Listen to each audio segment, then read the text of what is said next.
no son cuentos que les mataron el papá o no. Las víctimas del modelo socioeconómico. Bueno, ambos están hablando de víctimas, pero no significa lo mismo.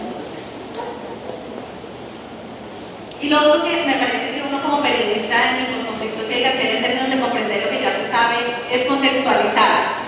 A mí me parece, y por ejemplo la silla vacía adolece muchísimo de ese problema, que en general los colombianos somos muy provincianos, ¿no? Pensamos que lo que pasa en Colombia es único, que no ha sucedido en ninguna otra parte, y pues realmente no. Yo me acuerdo la primera vez que yo viajé fuera de Colombia, que fui a España y descubrí que allá había morcillas. Yo era como, no puede ser que las morcillas no sean colombianas. Para mí fue un shock, porque yo pensaba que las morcillas eran lo más colombiano del mundo, y yo creo que en periodismo nos pasa un poco lo mismo. Pensamos que este proceso es más único. Pero si uno tuviera una mirada más comparada, uno podría mirar, bueno, ¿cuánto dura normalmente una negociación de paz? O sea, ¿cuánto han durado los últimos 10 procesos de paz que se han hecho en el mundo?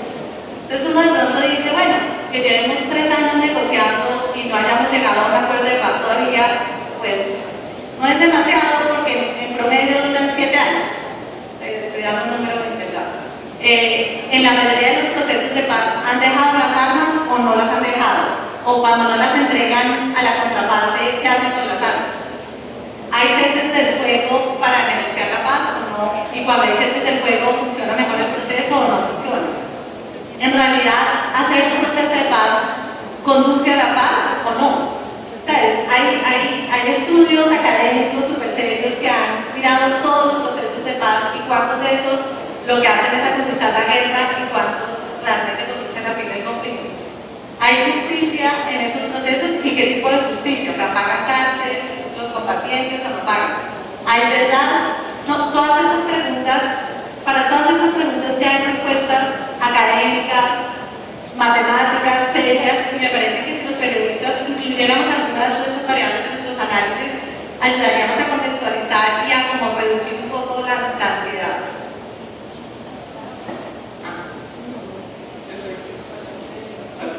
Y creo que lo otro que los periodistas podemos hacer para ayudar a comprender mejor lo que ya se sabe es conectar los puntos o los temas, que es difícil porque me parece que como la sala de redacción está diseñada de tal manera que tú cubres fiscalía, tú cubres ejército, tú cubres policía, y si algo pasa aquí en la mitad, pues tú no lo cubres.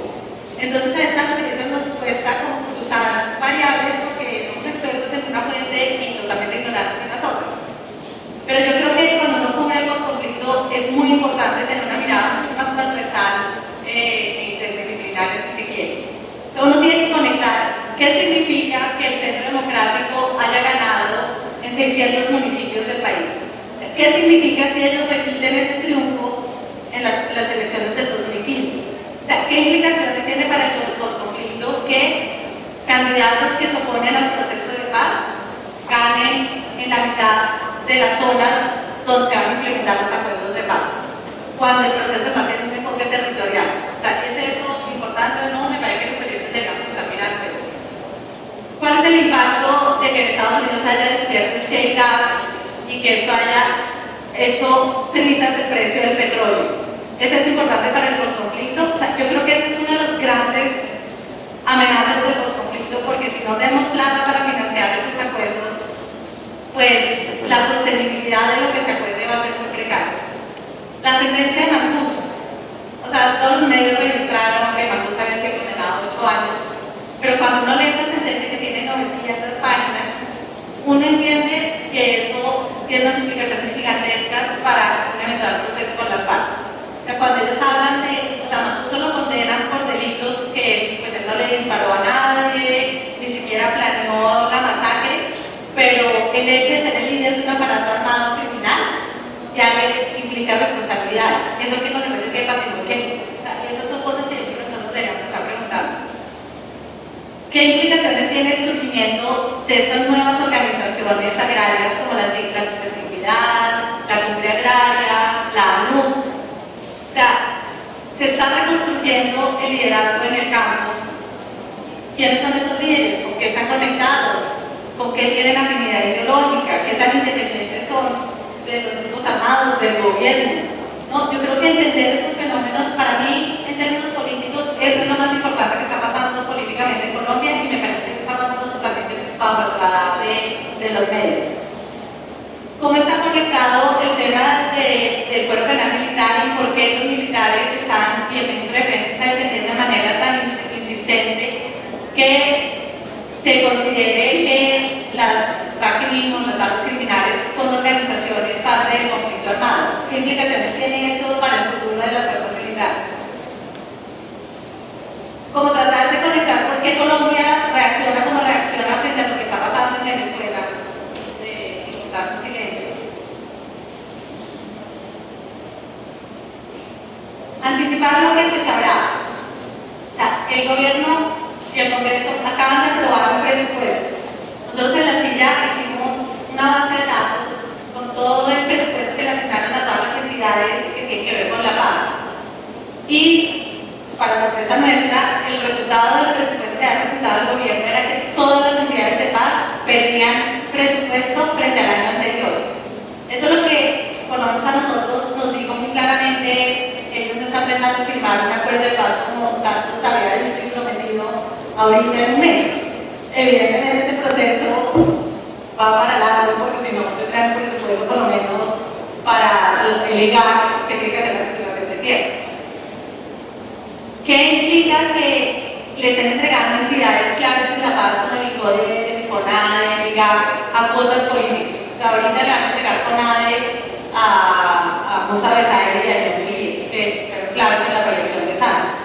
¿Pero qué significa que la entidad que tiene que aprobar sus proyectos de inversión no esté en manos de un técnico, sino que esté en manos de un político? Vargas Lleras anunció pues con votos y platillos que no había comprado un radar costosísimo y todos los medios como que bravo, se ahorró la plata del radar. Bueno, ¿qué implicaciones tiene eso para la titulación de tierras, que es uno de los ejes de los acuerdos de paz? O sea, ese radar era fundamental para poder identificar las tierras que van en ese fondo. ¿Qué implicaciones tiene que las universidades no estén preparando a los profesionales que se necesitan para aterrizar la paz? Que en Colombia casi no haya topógrafos y los poquitos topógrafos que hay se van a trabajar en las mineras, ¿no? ¿Qué implicaciones tiene que las facultades de psicología, por ejemplo, el tema del trauma post-conflicto no sea un tema? O sea, nosotros hicimos una historia mostrando todas las carreras que se van a necesitar en el post-conflicto y no hay facultades que estén metidas en eso. Esa es una reflexión que tiene que hacer la universidad en ese momento. Cuando uno ve los acuerdos de paz que dicen de dónde van a salir las tierras para el fondo de tierras, uno se comienza a dar cuenta que esas tierras se las han prometido ya a los desplazados, se lo prometieron a las comunidades afrocolombianas, a los indígenas. Entonces, ¿de dónde van a salir esas tierras? ¿Qué implicaciones tiene que llegó una nueva fiscal a la Corte Penal Internacional? Que no, digamos, el cambio del fiscal en la Corte Penal Internacional, ¿eso qué implicaciones tiene para el proceso? Creo que cuando se religió el procurador Ordóñez, hubo muy poquito análisis de lo que implicaba eso para el proceso de paz, que el procurador fuera una persona tan absolutamente contraria al proceso de paz. Entonces creo que esas son pues preguntas que me parece que nos hace falta contar. Y por último, yo creo que ese periodismo sobre el conflicto y el posconflicto acarrea unos dilemas muy grandes para uno como periodista.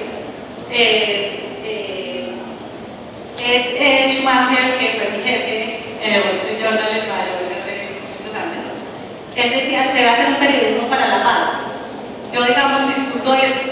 Yo siempre me he opuesto. Había una ONG en Bogotá que se llamaba Medios para la Paz y tenían esta idea, y Holman Morris, por ejemplo, es un buen exponente de esta teoría, que no hace un periodismo militar para la paz. Yo lo cuestiono.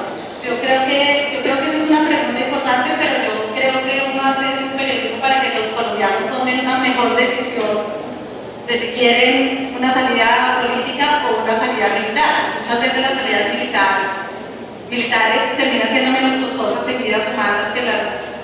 O sea, de pronto los 5 años de la arremetida militar de Uribe costaron menos vidas que los años de negociaciones del Caguán. O sea, me parece que hay una pregunta ahí que uno tiene que hacer como periodista: ¿soy un militante del proceso de paz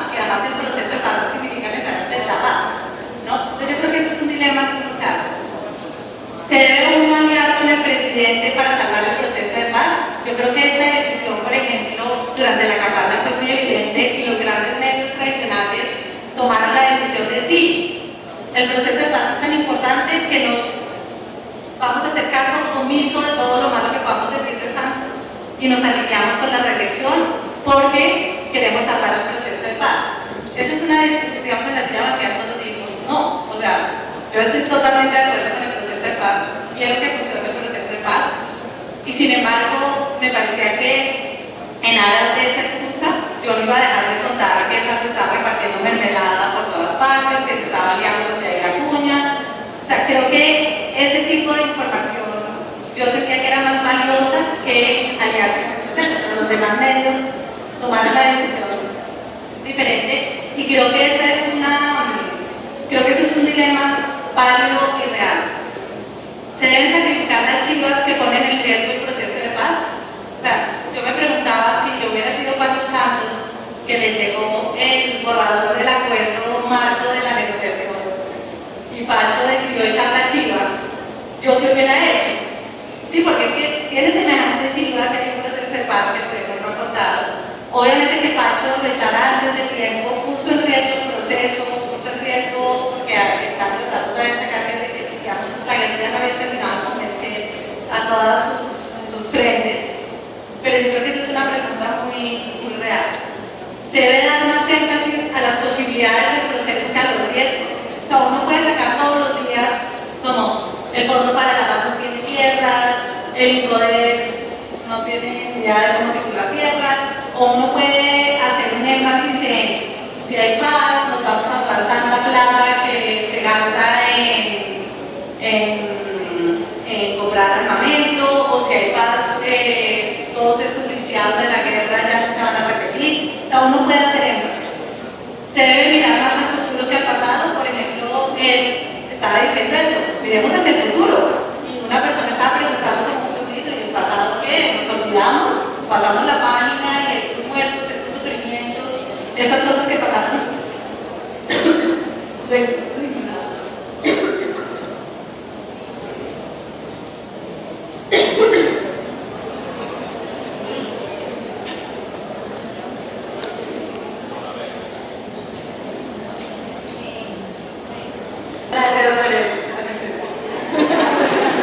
Yo creo que eso sí sería la verdad, porque es una pregunta, es realmente un dilema, ¿no? O sea, la verdad de lo que ha sucedido en este conflicto es tan horrible, es tan dolorosa, reabre tanto las heridas que debemos los periodistas rescatar esa verdad o no. ¿Se le da algo solo a las víctimas o también a los victimarios? Por ejemplo, en la silla vacía nosotros hemos discutido si deberíamos darle un globo a Iván Márquez, ¿no? Y la mitad de los de la silla dicen, claro, o sea, es súper clave darles paso, que no pueda oír lo que ellos están diciendo. Y yo soy como, no, pues que dejen las armas, y una vez que dejen las armas tienen todo el espacio abierto, pero tú no puedes tener las armas y un globo al mismo tiempo. Pero ahí hay un dilema, o sea, debería la universidad, deberían ustedes como estudiantes de la universidad, como han hecho en la Nacional y han hecho en otras universidades, invitar por Skype a que Iván Márquez dé su visión sobre el proceso de paz. O sea, ¿es eso válido?